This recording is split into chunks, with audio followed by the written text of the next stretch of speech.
I begin the surgery by removing the residual iris tissue from the endothelial surface. After removing the iris tissue, I use trypan blue for 2 minutes to stain the desmin membrane.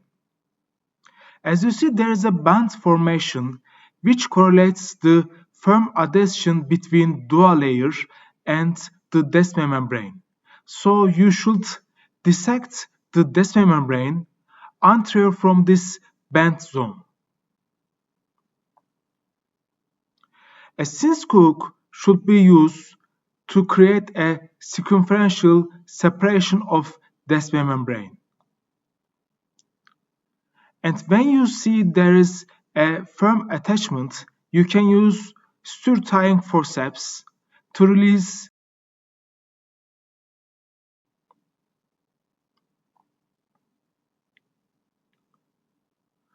After circumferential separation, I again stain the desmin membrane to see any additional attachments, and I use tying forceps to release. Then I peel the desmin membrane to the central area, approximately 50% of the whole desmin membrane. I again use trypan blue for 2 minutes and reattached the desmin membrane before the punching. After full thickness punching, now I'm going to mark the desmin membrane for the orientation. I use corneal scissors and I create a triangle. One edge is longer than the other. And then I peel the desmin membrane, but firstly I want to be sure that the area is hydrated enough.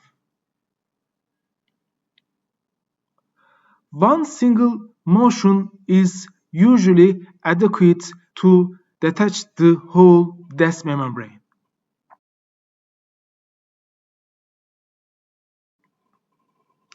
In the second case, I again began removal of the iris tissue from the endothelial surface. I used trypan blue for 2 minutes and then I separate the desmin membrane circumferentially by using a Sinskey hook. After the separation, I again stain the desmin membrane with trypan blue for another 2 minutes. It's important to check any additional attachments and to release them by using a suture tying forceps.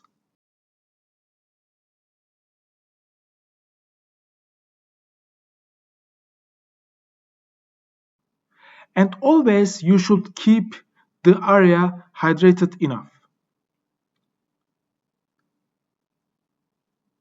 After releasing all the attachments, I'm checking for a smooth area to begin my peeling process.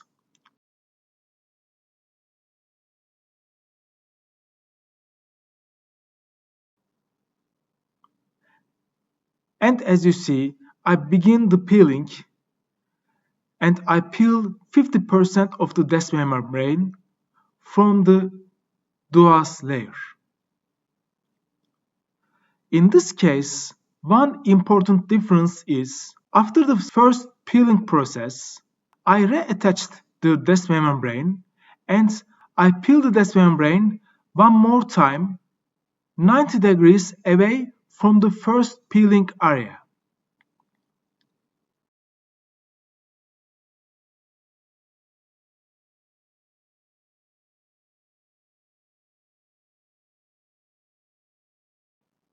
So most of the membrane is detached and it will be easier to peel it off in the final step.